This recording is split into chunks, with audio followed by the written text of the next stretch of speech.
Bonjour à tous et bienvenue sur cette vidéo. Au travers de cette présentation, nous allons tenter de vous présenter l'EIC et plus particulièrement les appels Pathfinder Challenges. Dans cette présentation, nous allons donc voir plus en détail le défi Engineer Living Materials ou en français Ingénierie de matériaux vivants. J'en profite pour vous présenter les différents membres du PCN Pathfinder. Donc je suis moi-même la coordinatrice Elsa Yurkizar et je suis accompagnée par mes deux collaborateurs, Chiara Molinelli et Laurent Vol, qui sont tous les deux dédiés à 40% sur ce PCN. En dessous, vous pouvez retrouver notre adresse email générique à laquelle vous pouvez nous joindre et ensuite notre lien pour notre page LinkedIn qu'on a en collaboration avec nos collègues du PCN Accélérateur. Au sommaire de cette présentation, on a donc deux grandes parties. Une première partie qui sera dédiée à l'architecture d'Horizon Europe et de l'EIC de manière plus générale pour en comprendre le contexte. Et une deuxième partie qui sera plus spécifique aux défis étudiés dans cette présentation et les enjeux qu'ils comportent. Avant tout, pour comprendre ce qu'est l'EIC et les appels Pathfinder Challenges, il faut avoir connaissance du programme cadre dans lequel il s'inscrit. Le programme cadre en question, c'est Horizon Europe. C'est un programme cadre tout récent. Il a commencé au 1er janvier 2021 et il prend la suite du programme cadre Horizon 2020. Donc peut-être que certains connaissent le programme cadre Horizon 2020. En tout cas, dans sa structure Horizon Europe, il ne change pas énormément, c'est-à-dire qu'on retrouve toujours trois piliers avec des objectifs différents. Le premier pilier, donc dans ce programme cadre de 7 ans à 25 milliards d'euros de budget, on retrouve des appels blancs, c'est-à-dire non thématiques, où les chercheurs et chercheuses peuvent présenter les sujets qui leur plaisent. Le pilier 2, donc avec un budget de 53,5 milliards d'euros pour les 7 ans, va avoir là des appels thématiques, donc ciblés sur des clusters, donc des thématiques scientifiques bien précises, avec des appels où les objectifs sont déjà ciblés. Et le dernier pilier, donc le pilier qui est plus dédié à l'innovation et à faire de l'Europe un leader mondial en termes d'innovation, on retrouve dans ces catégories le Conseil européen de l'innovation qui est une nouveauté de ce programme cadre. Et pour l'entièreté de ce pilier, on a donc un budget de 13,6 milliards d'euros. On a également un pilier qu'on dit transversal ou quatrième pilier, ça dépend, qui est là avec des thématiques plus larges et plus transversales pour un budget total de 3,4 milliards d'euros. Donc au sein de ce Conseil européen de l'innovation, comme on va le voir, il y a différents types d'appels à projets et selon le niveau de TRL, et c'est au sein de ces différents appels à projets qu'on retrouve les Pathfinder Challenges. La première question qu'on pourrait être amené à se poser, c'est pourquoi l'EIC a été créé et quels sont ses objectifs? La réponse la plus simple, c'est celle que je vous ai dit précédemment, c'est-à-dire faire de l'Europe un leader en termes d'innovation au niveau international. Les objectifs de l'EIC, c'est de financer des innovations radicales à haut risque, créatrices de nouveaux marchés, c'est-à-dire des innovations rupture avec état d'art, qui ont donc un haut niveau de risque, mais qui sous-tendent donc un haut potentiel technologique. Cet aspect risque, c'est quelque chose qui peut ralentir les investisseurs privés, et donc les moyens que mettent en œuvre l'EIC et qui mettent à disposition des innovateurs, c'est aussi pour pouvoir dérisquer ces technologies-là et attirer ces investisseurs privés. L'EIC couvre l'intégralité de la chaîne d'innovation au travers de ces différents appels à projets. Ça va donc de la TRL 1 au TRL 9. Et l'objectif là est aussi d'accompagner les différentes idées technologiques tout au long de cette chaîne et de combler le fossé qu'il y a entre le laboratoire et le marché. Ce fameux fossé, on l'appelle aussi la vallée de la mort, c'est entre le moment où il y a une validation au niveau laboratoire de la technologie et comment concrétiser ça à plus grande échelle pour une potentielle mise sur le marché à terme. L'EIC a aussi pour objectif d'accélérer la croissance de ces entreprises à haut potentiel et donc de soutenir de manière plus générale les meilleurs innovateurs de l'Union européenne. Maintenant, la question est de savoir comment est mis en œuvre l'EIC et comment il se concrétise.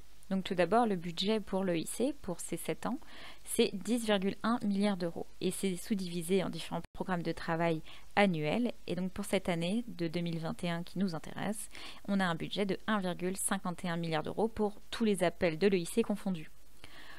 On a des appels qui sont bottom-up ou aussi dits blancs, c'est-à-dire pas thématiques, et des appels top-down qui sont donc là thématiques avec des objectifs précis. L'objectif donc de l'EIC est de détecter et de développer des innovations de rupture très technologiques, donc qui ont donc la particularité d'être risquées et d'être en rupture avec l'état de l'art. Il y a un point d'honneur qui est mis sur la deep tech et sur des investissements à long terme, et on va plus particulièrement cibler des innovations qui ont des axes multidisciplinaires et multisectoriels. Là, vous voyez sous vos yeux donc la chaîne de l'innovation, donc de Technology Readiness Level. Pour ceux qui n'en ont pas connaissance ou qui ne se souviennent pas, on a mis un petit rappel à droite des définitions de chaque niveau de TRL. En tout cas, ce qu'il faut retenir, c'est que TRL 1, c'est l'émergence de l'idée dans l'esprit du chercheur, et TRL 9, c'est la mise sur le marché et la concrétisation d'une technologie. Alors, nous, ce qui nous intéresse ici, c'est les appels Pathfinder. Mais il faut savoir que, comme j'ai pu le dire précédemment, l'EIC couvre toute l'échelle de l'innovation, donc de la TRL 1 à TRL 9. Et les Pathfinder, c'est des TRL plutôt bas, c'est-à-dire qu'on va se positionner sur la recherche exploratoire, majoritairement, sauf contre-indication dans le challenge spécifique. Et ces challenges-là, donc, et ces appels Pathfinder vont avoir pour objectif d'arriver à un TRL 3-4, c'est-à-dire une preuve de concept ou une validation en laboratoire de la technologie. Les Pathfinder, il y a donc les Pathfinder Open, c'est-à-dire des bottom-up, comme on disait, des appels blancs, et les Pathfinder Challenges qui nous intéressent dans cette présentation, qui sont des appels top-down, c'est-à-dire thématiques. Cette année, donc dans le programme de travail annuel 2021, il y a 5 challenges différents sur des thématiques de recherche bien précises, et nous allons voir dans cette présentation plus en détail le défi concerné. On va regarder maintenant quelle est la distinction entre les Pathfinder actuels et ce qui était l'équivalent des anciens Pathfinder sous H2020, c'est-à-dire les FET. Les FET, c'était les Future Emerging Technology. Donc on a vraiment un nouveau design, comme on a pu en parler précédemment, qui se concrétise sous l'EIC pour avoir une cohérence en termes d'accompagnement et de financement de l'innovation. On a aussi un nouveau système d'évaluation qui est bien distinct entre Pathfinder ou aussi Transition, mais aussi entre Pathfinder Open et Pathfinder Challenges. Et ce système d'évaluation qui est distinct se matérialise aussi par la grande nouveauté qui est le management actif par portfolio. Alors, qu'est-ce que le management actif par portfolio ou par portefeuille de projet si on préfère?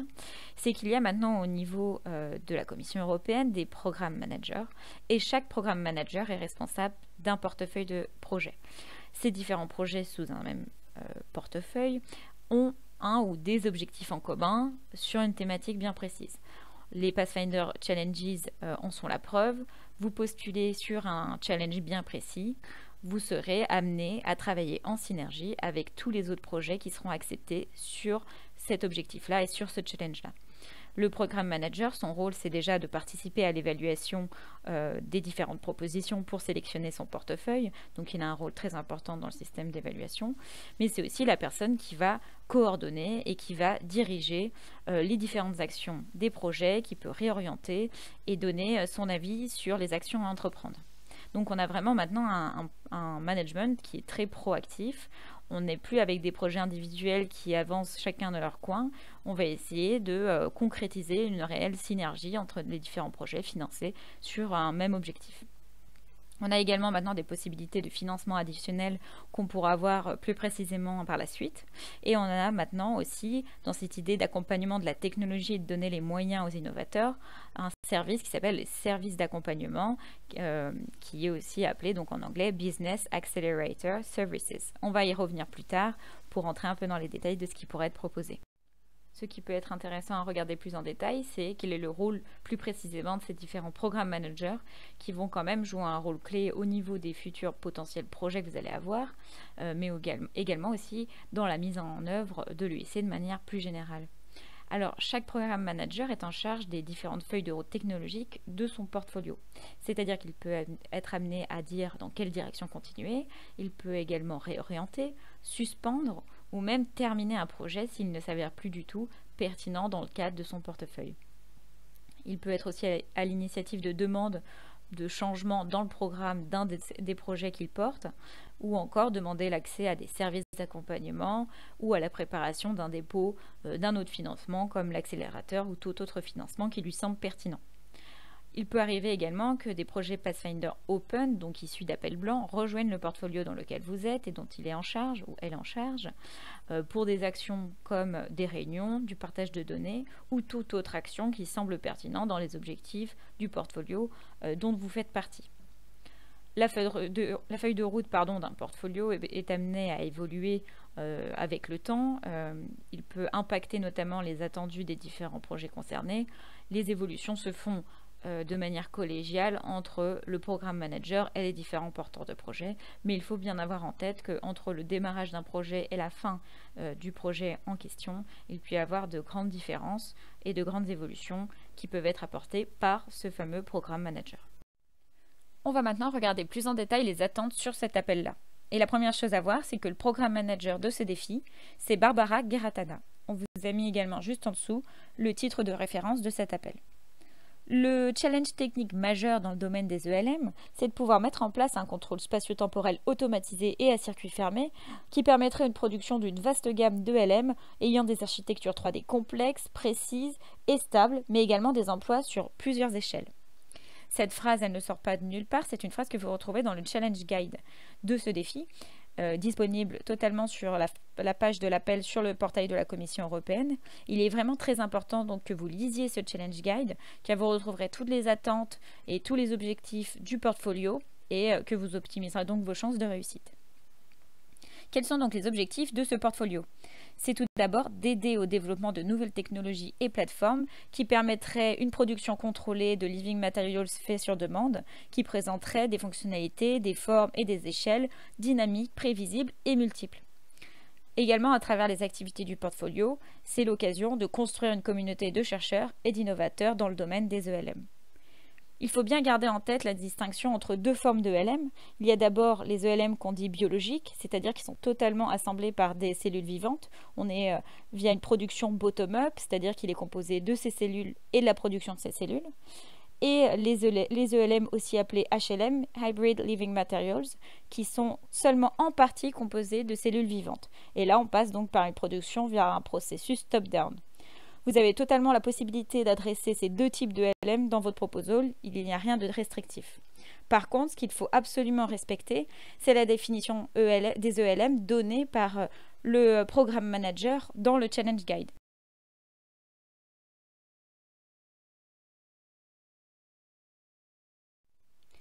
Quels sont les points importants à retenir sur ce défi? C'est notamment qu'il y a des conditions d'éligibilité supplémentaires.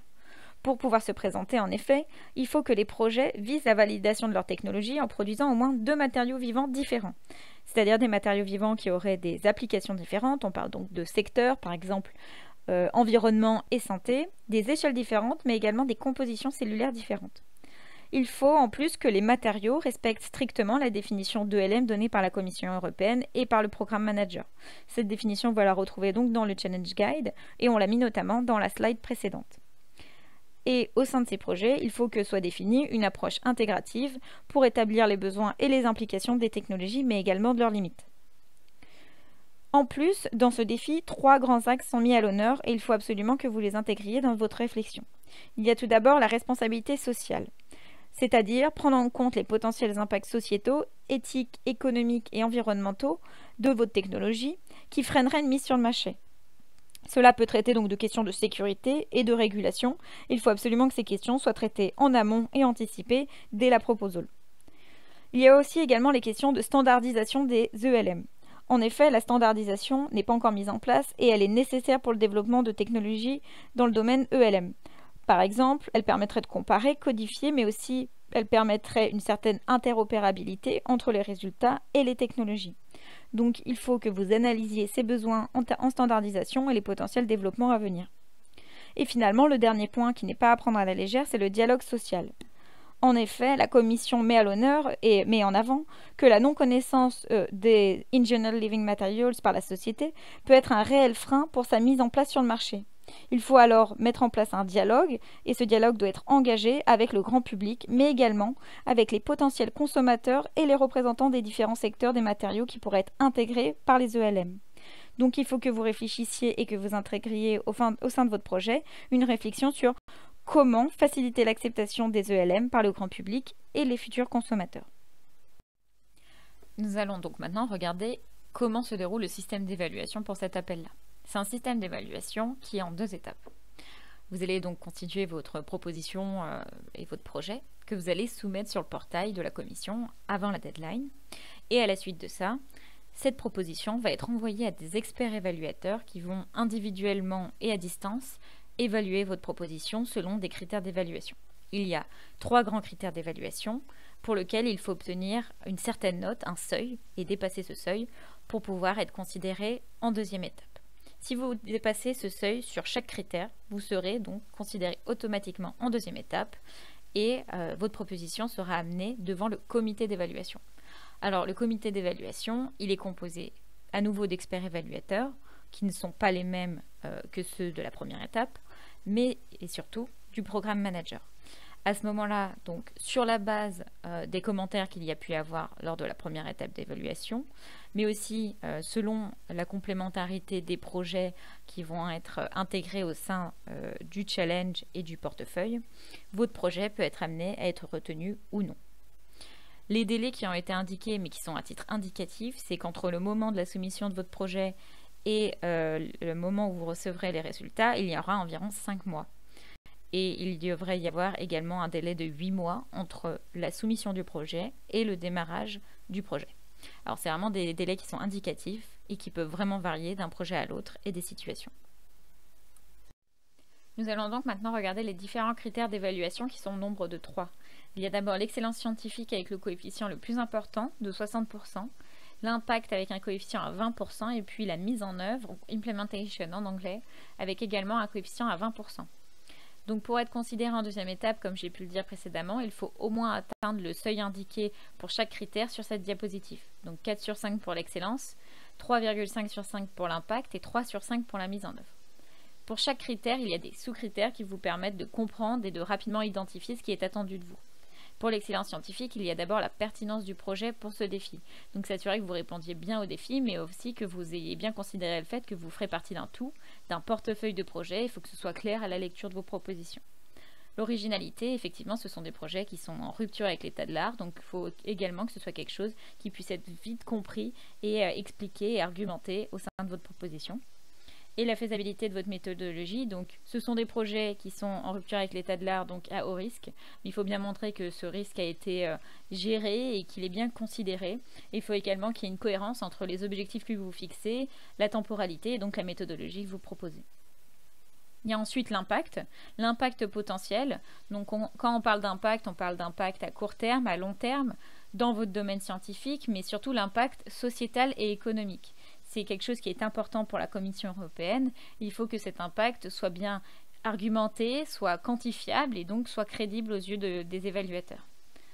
Il y a également le potentiel en termes d'innovation. Alors quand on parle de potentiel en termes d'innovation, la question c'est est-ce que les mesures que vous proposez quant à la protection des potentiels résultats est adéquate? Parce que l'objectif à terme, c'est de transformer ces résultats en une innovation. Donc il faut que ce soit quelque chose qui soit bien décrit et considéré.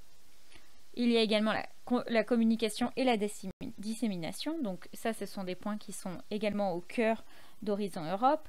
Donc c'est une communication et une dissémination auprès de vos pairs, au sein de votre communauté scientifique ou différentes communautés scientifiques, mais aussi auprès du grand public et auprès de potentiels investisseurs.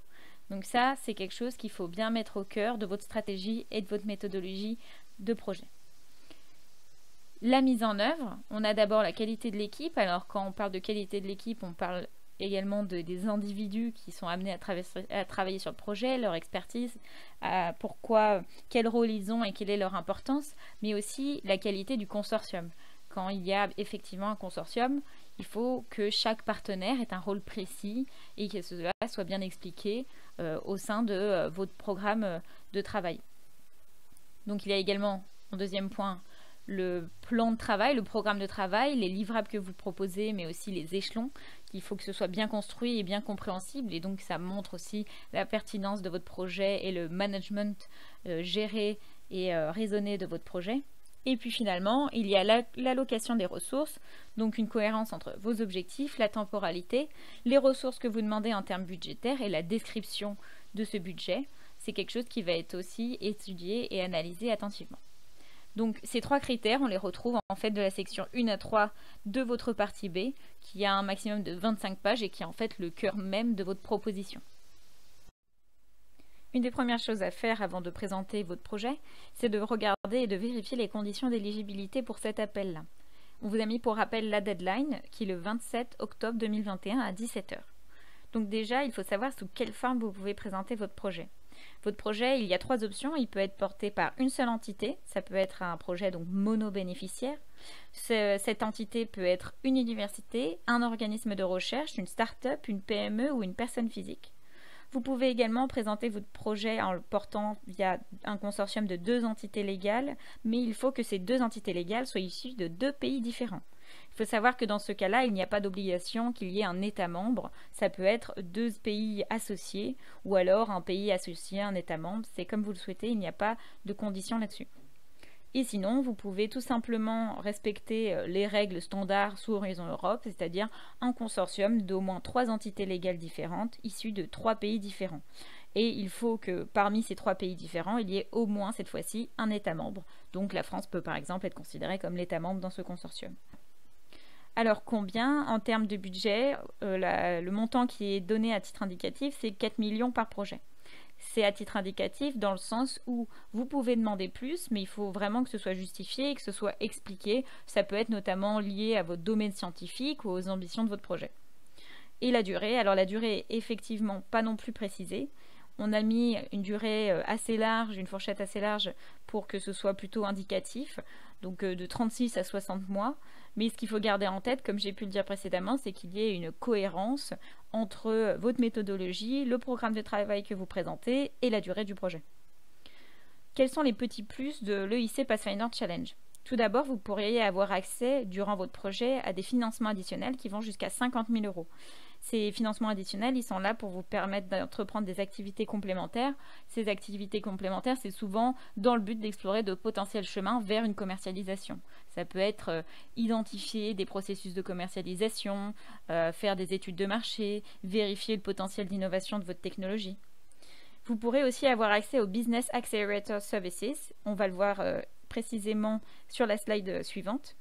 Et puis finalement, en étant lauréat EIC Pathfinder Challenge, vous êtes aussi éligible à l'EIC Accelerator via le Fast Track. Ça vous permet d'avoir une sorte de raccourci potentiel et d'aller directement sans passer par la case EIC Transition. On va maintenant regarder plus en détail ce que sont ces services d'accélération de business, ou en anglais Business Accelerator Services. Donc ces services-là, ils ont bien sûr pour but de vous permettre d'avancer la maturation de votre technologie et ils sont aussi une nouveauté d'Horizon Europe et vous allez pouvoir en bénéficier en tant que lauréat Pathfinder Challenge. Ils se décomposent en 3 grands axes. Un premier axe qui vous donne accès à du coaching, à des expertises, à des formations personnalisées selon vos besoins.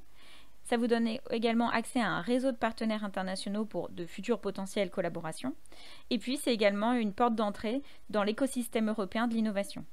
Au-delà de simplement fournir des services, ces services-là d'accélération de business, ils vont aussi se composer par les utilisateurs et par les interactions qu'ils vont générer.